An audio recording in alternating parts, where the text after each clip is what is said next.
So the next example, I do have it on slides of the PowerPoint. It looks like it's on slide 25 and 26.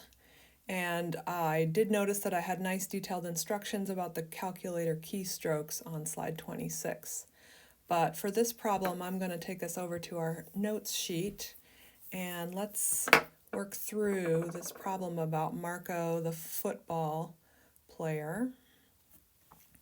So Marco's mean throwing distance is 40 yards right now, and he has a standard deviation of 2 yards. Now, something changes. The coach tells Marco to change the way he holds the football, and then we get a sample of 20 throws, and the sample mean was 45 yards. So the coach thought that that was him. His advice helped. But Marco's like, that's not that much better. So we're going to conduct a hypothesis test to see the difference, if the difference is significant enough or not. So the null hypothesis is that nothing has happened, nothing has changed, that the population mean is still 40 yards. And the alternate hypothesis, mu is greater than 40. So notice that the direction is indicated, that the different grip helped Marco throw farther. So that indicates that difference. And I think we've done the groundwork to explain to you that the hypotheses are either about mu or p, and in this case it's the mean that we're talking about. Now the distribution of the sample means, we learned in chapter 7, it's a normal distribution. X bar is normally distributed with the same mean and the standard deviation sigma over root n. So the thing I want you to learn to do, and you could pause this video before you do number 3, is to always go through the questions given and write down everything with its correct symbol. So this is telling us H0 and mu is 40. I did not intend for that to be not equal to. Mu is 40 and sigma, standard deviation, is 2. And then what is the 20? And what is the 45? Well, 20 is our sample size, and 45 is our X bar. And I think that's about all we have, except for the preset alpha is equal to 0.05. We will be using that. So I have you write down everything here, and I want you to always get in the habit of writing down the given information with the correct symbols. That's going to be very helpful to you as you do the word problems in the homework. So I recommend that you always, on your piece of paper, write down the problem number you're working on, what is all the given information that you're working with.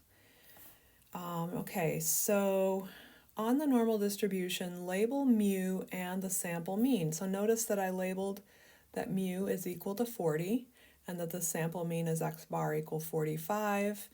And I don't really have a good sense of where X bar is. Like, I could have put it over here. And when we draw with the calculator, we'll get a sense of where it actually lands. But you obviously know it's bigger. So just put it somewhere over here and then shade the area to the right of it. And I made a note that it's actually smaller than the way I drew it. Next question, write the distribution of the sample means with the numbers provided.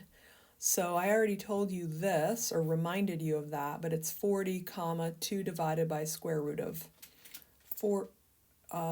20.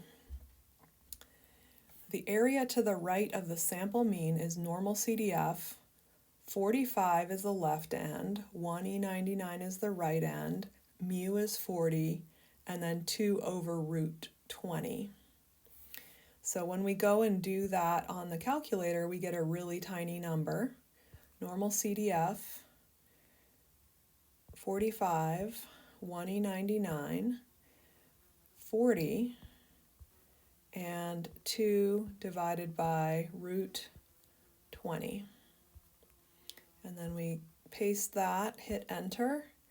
And again, I'm getting a super tiny scientific notation. Whoa, that's super tiny, because it's 2.6 e negative 29, meaning that this decimal place needs to jump 29 places to the left. So the way I drew this is way wrong. That line should actually be like over here or even further, because the shaded area is basically 0. What does that mean for us, though? Well, you can already tell that this means that the sample mean is really way further away from the population mean than we would expect if the null hypothesis were true. So it is highly unlikely that the null hypothesis is true and we get this weird of a sample mean. The odds of getting a sample mean of 45 is nearly 0. Because this is our area P, because P is lower than alpha, what is our decision? So you need to be referencing the information that we had before.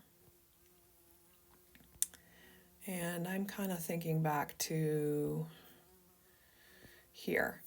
If P is less than alpha, we reject the null hypothesis. You need to know this information.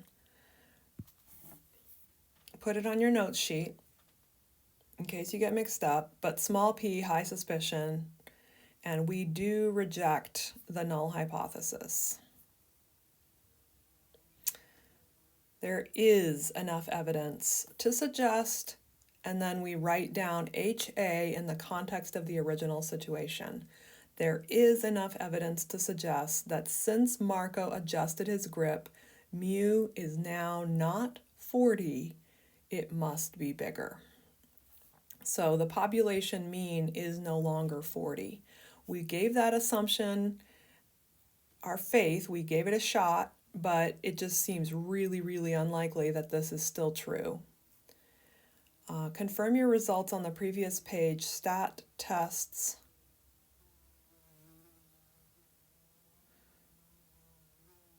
I just wanted to show you this. Stat tests, it's not on the previous page, we're on the same page, but stat tests, and then we can do the z-test. So this is sort of a accelerated version of what we just did here.